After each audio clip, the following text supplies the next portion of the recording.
The formal introduction of our next speaker is by Suzanne Verge, another member of our team who is a non-directed donor. But if you don't mind, Taryn, I'm going to tell our viewers a personal story, just like the other members of our team have done, right before we introduce the next guest. Because this speaker changed my life and served as the basis for everything we're discussing today. It is with the greatest pleasure that I bring up the name of Stephen J. Dubner, a well-known journalist who is the co-author of the popular Freakonomics book series, as well as the host of Freakonomics Radio. And it was while listening to his program on National Public Radio, in fact, Stephen's interview with Dr. Alvin Roth, that I was inspired to become a non-directed kidney donor and was motivated to found what was until recently known as Donor to Donor. My name is Suzanne Verge, and I'm a proud member of the National Kidney Donation Organization, formerly known as Donor to Donor. I was a non-directed kidney donor, and I started off a chain of donations. I was inspired to be a non-directed donor after listening to a Freakonomics podcast with Stephen J. Dubner and our founder, Ned Brooks. It is an honor for me to introduce our next speaker, Stephen J. Dubner. He is an award-winning author, journalist, TV, and radio personality. He is the co-author of the Freakonomics book series, which has sold millions of copies in 40 languages. He's the host of Freakonomics Radio, which gets 10 million global downloads every month.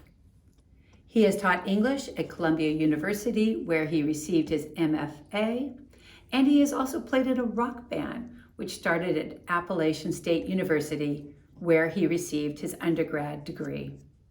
As a writer, it first began at age 11 when he was published in Highlights for Children. He lives in New York with his wife and children.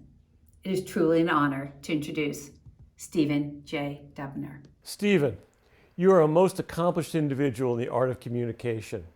Whether as author, speaker, podcast host, you have a talent for finding the kernel of a concept and exploring it to the great pleasure of your readers and your listeners, and you educate as well as entertain, a special talent. To say that you've had an impact on my life is quite an understatement.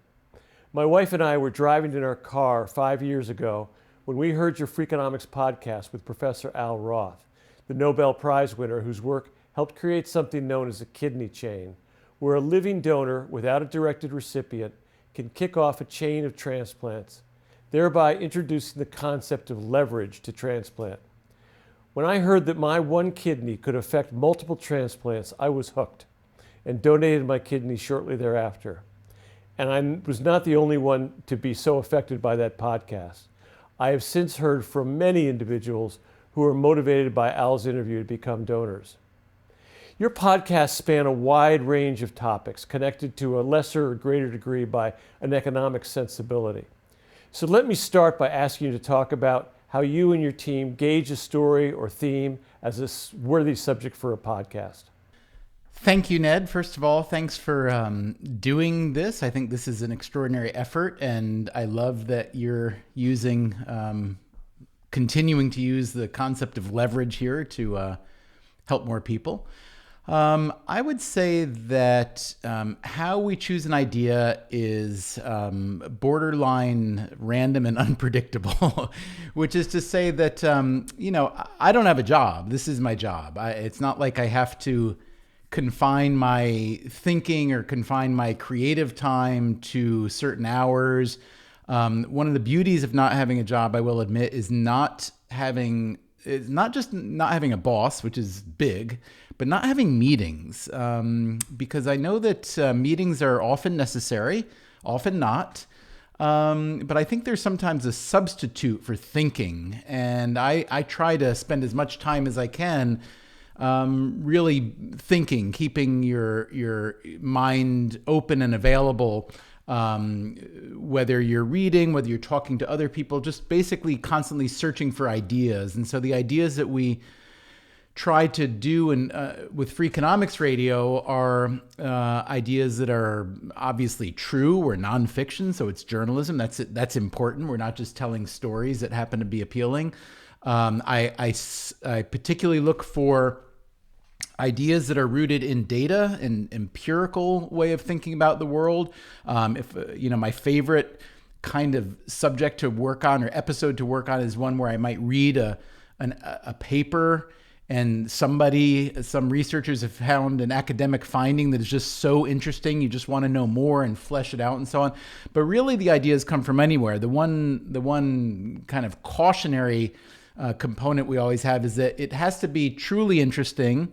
And it also needs to be underserved. I don't want to chase the same story that every newspaper and TV newscast and podcast is chasing. I like to try to bring a little something different to it.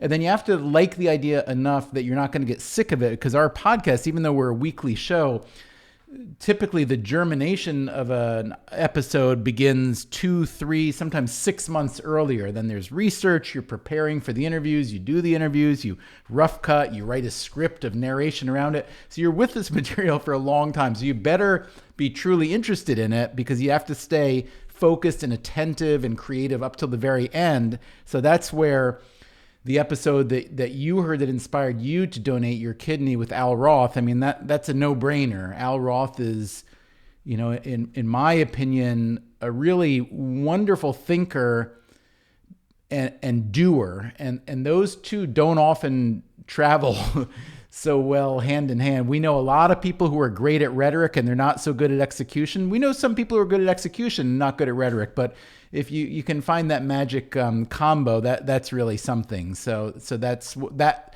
As special as that episode was for you and for this whole community that you've built, it was also very special for me. Great. So there are roughly 100,000 people on the wait list for a kidney transplant and only 6,000 to 7,000 living donors each year. The majority of the viewers of this and the other videos on this conference are engaged in advocacy for living donation, most of whom are either organ donors or recipients. Your interviews are measured and balanced as you explore different sides of an issue, but let me ask you to offer up some advice about communication in a general way, which might help these volunteer advocates to be more effective in generating interest in living donation. Well, I think one of the saddest lessons I've ever learned, and this is a result of many years of writing and researching and thinking and so on, is that just because something is the right thing to do doesn't mean that A, a lot of people will necessarily do it. And it also doesn't mean that B, even if other people agree it's the right thing to do, that they will really act on it. There's a lot of virtue signaling in the world. Twitter is probably 80% virtue signaling. I want to show that I'm on the right side of this argument or on the right side of history. Well, I think that, again, it comes down to rhetoric and execution. Rhetoric is useful. Ideas are incredibly valuable, but execution really wins the day. So what I would say is that given the disparity between the demand and the supply that you just sketched out, it's pretty obvious that despite all the good intentions, all the very hard work that people in this community have been doing, it's not enough. So sometimes you have to use the data to give yourself a good slap across the forehead and say, plainly what we're doing is better than zero, but it's not getting us to where we want to be. So what are our other options? And I'm sure that everyone in your community has thought that. If I were to pick one model of thinking for how to change that, how to shrink that gap, it would be a very simple one that I'm sure many of you have already considered, but if, in case you haven't talked about it as part of this convening, I'll raise it, which is the notion of presumed consent as opposed to opt-in consent. So as I'm sure you know, in many countries in Europe, the donation rate for kidneys and other organs is much higher, in part because on your driver's license, you are presumed to give consent for the use of your organ, whereas here we have the opposite. We have an opt-in system. So obviously, if you set the default as yes, as opposed to the default at no, you're going to get more yeses. Obviously, also, people can opt out, and you need that choice. My favorite example, however, of how presumed consent changes lives by huge magnitudes is not necessarily from organ transplantation, organ donation, but from pension savings. So years ago, the economist Richard Thaler, along with a colleague, I believe it was Shlomo Ben-Artzi, looked at how pension plans were being used or often not used in the United States. And there was this period where the company pension, where the company used to do the pension for you, and that's long gone for the most part. But now people can set up their own pensions via their company. Sometimes the company will match some of the contributions and so on. And then you get to pick from these funds that the company will maybe administer that management and so on. But these economists saw that many people, many employees at firms were not taking advantage of this retirement savings, which was a good thing to do, and B, it was often free money from the company. And they said, why are they not doing it? And then if you dig down a little bit, you see the reason they're not doing it is because it's a pain in the neck and it's intimidating. So if you're, let's say, a new employee, you're a graphic designer, you're an electrical engineer, whatever you are, and you come in and your HR person gives you this envelope this thick, says, here's our pension plan, just fill out the forms, check the funds you want to invest in and so on, we'll get you invested. Then you go to those forms and it's 30 pages of forms. And then once you're in, you have to choose between 80 different mutual funds, and you don't know a value fund from a growth fund. That's not what you do. And so the economists thought, what if, rather than force everyone to go through this huge pile of intimidation and paperwork, what if we say, let's flip it. You're presumed that you're in. When you come join the company, you're in the pension plan. If you don't want in, you can opt out. Now, what they should do if they want to be fair is they should make the opt-out paperwork 30 pages also. But by doing that one simple, I say it's simple, it took them many years and a lot of legislation to make it allowable across most, I believe it's most states and most companies. And now this is a very, very, very common practice.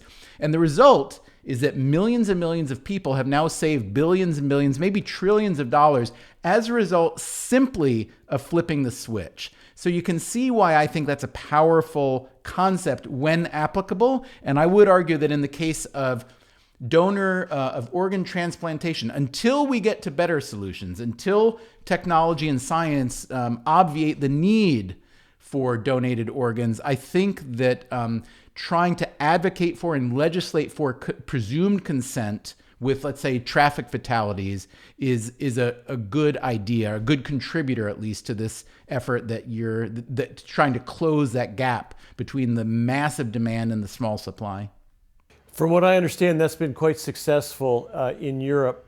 If the events of the last 4 years, the cultural events of the last 4 years are any indication, I've been in several discussions about the concept of opt-out, and there's a lot of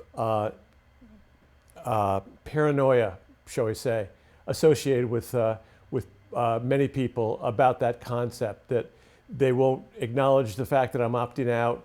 They'll let me die so they can have my organs, so on and so forth. You get into some pretty strange territory when you're talking with people on opt-out. You do. And again, this goes back to what I said earlier about being right and having the facts don't necessarily win you every argument. But I find that it's a lot easier to make an argument when you have the facts that are right. So you're not going to win every time. But the fact is that those concerns, while some of them sound, more legitimate than others, of course there are concerns. Show me a piece of legislation ever that didn't have concerns. And this is where I would argue that economists have a useful model, which is the cost-benefit analysis. Everybody in business does this, but nobody in policy does it. It's remarkable to me. So if you run a business, you understand that every time you make a decision, there's a certain benefit you can expect, and it needs to be greater than the costs. And often the costs are not the same category as the benefits, right? The benefits may be money, the costs may be morale, whatever. So you have to equilibrate that. But the fact is that when it comes to making policy, we're not very good at applying cost-benefit analysis. We more typically apply, emotional hyperbolic analysis, which is, I hate that idea, or I love that idea, or you're an idiot for thinking this is a good idea. And so, you paid me some nice compliments earlier on by saying that I try to have moderated conversations about complicated issues, and I do. That's a choice. And, I hope that more and more people continue to make that sort of choice, because I think that we've all become convinced that the opposite is not very fruitful. The opposite kind of conversation of totally my way or the highway, all emotional, all rhetoric, all hyperbolic, no facts, no logic, etc. That doesn't produce a lot of gains. That might produce some gains for some people. But if we truly believe in humankind as a rising tide lifts all boats kind of community, which I would argue that most of us really do, I think that very few people really want to gain for themselves at the expense directly of others. I really don't think that's the case. But I think that when you frame every argument as a zero-sum game, I think it feels that way. Well, you segue very nicely into my next question here. Incentives, economic, social, and moral, are the cornerstone of modern life, is a common theme in your books and podcast. And the mantra of knowing what to measure and how to measure it makes a complicated world less so is woven throughout your work. What has surprised you regarding human behavior and how people in general respond to risk versus reward scenarios? How do you square incentives with non-directed kidney donation? Well, I mean, I'm the one that should be asking you that question, right? You're so nobody paid you. Yeah.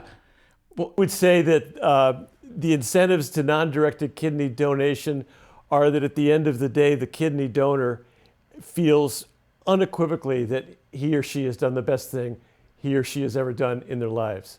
And that is absolutely 99% of the people who donate their kidney feel that way. So there's something going on there that's meaningful. Yeah, I mean, economists for years studied altruism in a laboratory setting, and other researchers before economists had done it. And they had this game that they play. It's called there are a couple different versions. There's the dictator game, the ultimatum game, and basically they involve bringing a couple research subjects, usually university undergraduates, into a room and saying, I'm going to give one of you an envelope with $10 in it, and the other person doesn't get the envelope. And if you want to give some of your money to that person, you can. You're never going to actually see each other in this exchange, and the person won't know who gave it to you.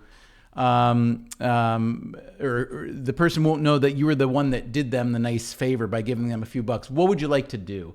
And most of us in that situation give a couple dollars. And that was determined to be the baseline argument that humans are inherently altruistic. Well, it turns out that wasn't a very good experiment.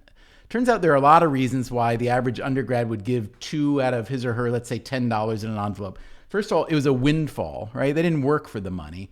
Second of all, it's pretty obvious what's going on. There's some professor there measuring whether you're going to give or not. So you don't want to look like a total, cretin by keeping all $10. So anyway, so there were those who believed that was altruism. Then there were those who came in and looked at this experiment and said, that doesn't look like the real world to me. Like, I've never gotten on the subway or a city bus and said, I've got $10 in my pocket. I think I'm just going to leave 2 here. You might give 2 to somebody that you think is deserving, but you don't just sprinkle it around to people you don't know and so on. So the economists kept pulling this thread about altruism, and they came to the conclusion that you've come to, which is they don't call altruism per se anymore. They call it warm glow altruism. And this goes back to what I was saying before about costs and benefits. There's a huge cost to you or anyone who gives a kidney. Let's not kid ourselves. You're not just clipping your fingernails. It's more than that, right? What's the benefit? Again, it's a different currency than the cost, but it can be massive. So that, I think, is a great example, really, of thinking about an incentive. What were your incentives? They're not the kind of thing that are easily measured. And this is, I would just make an argument here for the kind of work that we try to do and other people try to do, whether it's journalism or empirical research.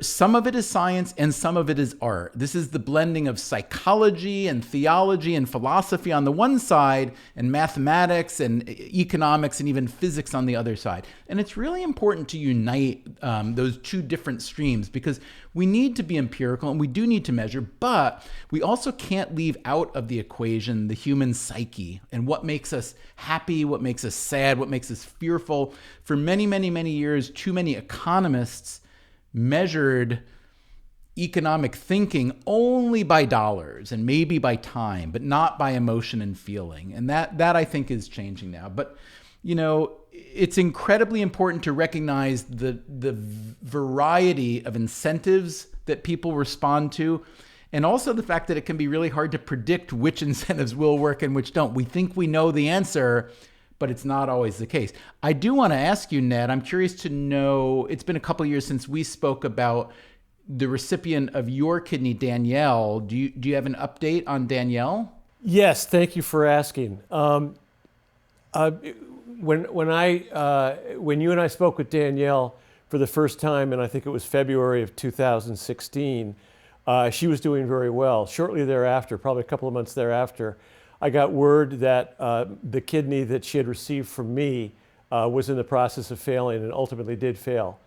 And the reason for that was she had a heretofore undiagnosed illness that killed my kidney that they did not know about when they transplanted her. She was highly sensitized, well over 99%. So it was very, very difficult, very unlikely that someone would just walk into a transplant center as saying, I want to be the donor for Danielle, to be a match. It was really very unlikely. And so I viewed that as unfinished business. And I spent 3 years trying to find someone who would give Danielle a voucher through a system that the National Kidney Registry had devised, whereby a non-directed donor, an altruistic donor starting a chain, can do that and then give an individual a voucher. And when that donor donates, then the individual who receives the voucher then goes to the top of the list for the next donor. Again, because Danielle was so highly sensitized, throughout the National Kidney Registry of nearly 100 transplant centers at that time, they were able to canvass the entire pool of donors and fortuitously found one person who was a miracle match. So the voucher donor, a lovely woman by the name of Betsy Snow, who is a member of our team, and her husband Peter is also a donor and also a member of our team. She gave the voucher to Danielle. Danielle got her kidney within 12 weeks after Betsy donated. So and she's doing very well. Thank you for asking. Wow, that's I'm glad to hear that. That's some story. That is altruism. What we saw the college kids doing in the classroom was not, and I think we can recognize the difference. That's remarkable. Well, I will tell you that this whole process has really muddled my thinking on what is altruism, because I'm something called a non-directed donor. Some people used to think of it as altruistic. I don't. I think of it as non-directed. Altruism to me is when you do something without any expectation of any benefit. Whereas when you donate a kidney, you know from talking to other people who've done it that it feels good. And in fact, it feels really good. And so I don't feel like I was shortchanged in this deal by any means. I feel like I got a lot out of it. I hear you, but look, there's been a lot of theology and philosophy written about the highest forms of altruism throughout history. And if you think about it, it's impossible to do it for no self-gain unless you are sacrificing your life, at which point you lose consciousness and can't appreciate the benefit, right? So my favorite hierarchy of altruism was created by Maimonides, the Jewish sage from many centuries ago, who was also an MD, which I think is not coincidental.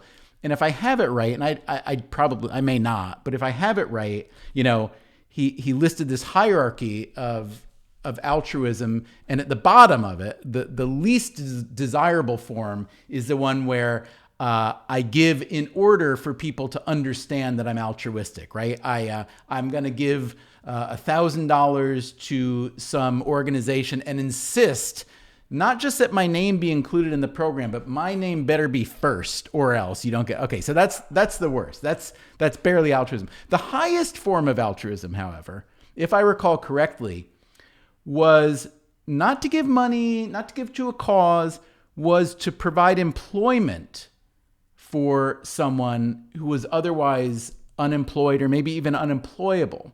The reason being that there is no higher altruism than to give someone the ability to reclaim their self-agency.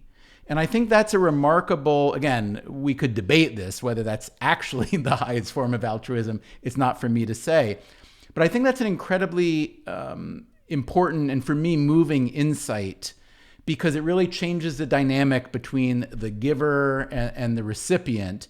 And it really puts emphasis on the fact that we are all connected, that one who may be in surplus one day may be in deficit the next, and that the best you can do is to help someone restore their own ability and dignity, really, because that's what it's really about. It's about, if I can, dignity is theoretically in infinite supply in all of us, and replenishing someone else's doesn't deplete from your own. In fact, it might add to it. But that's not a concept that we really talk about a lot in public discourse. We're so transactional, we're so zero sum, but in fact, there are many benefits that we can accrue that are not zero sum and that are infinite. So I think you're a really good example of it. And I think probably most people on this, in this conference are a good example of that as well.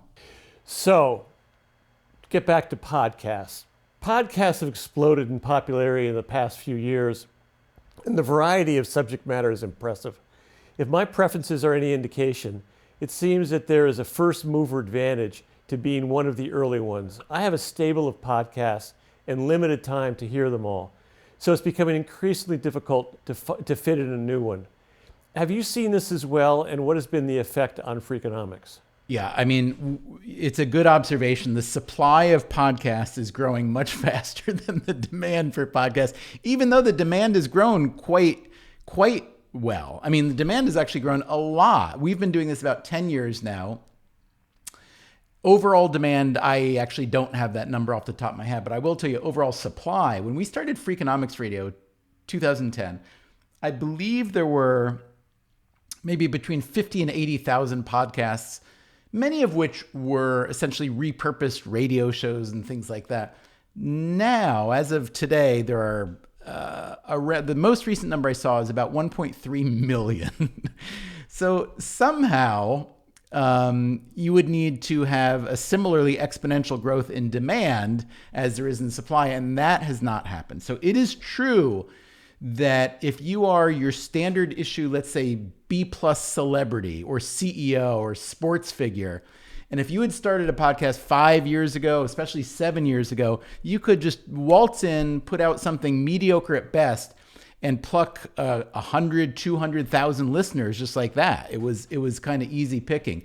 Now it's exactly the opposite. So you are right that the first mover advantage is real, and I'm glad that I have some, because if we were starting Freakonomics Radio today, we might do it. But the show that we produce is actually very labor and cost intensive. There's an idea, there's research, there's lining up, seeking out the best guests, there's rejecting some, accepting others. In the age of COVID, it's obviously more complicated. We bought 15 or 20 mobile recording kits that we now FedEx around the world constantly. We bring them back in, we sanitize them, we send them back out because everybody's recording at home. Then we record all these interviews. We usually end up with between, let's say, 3 and 10 hours of tape for each episode, which will be cut down to 30 or 45 minutes. So there's a lot of editing, there's scripting, there's music,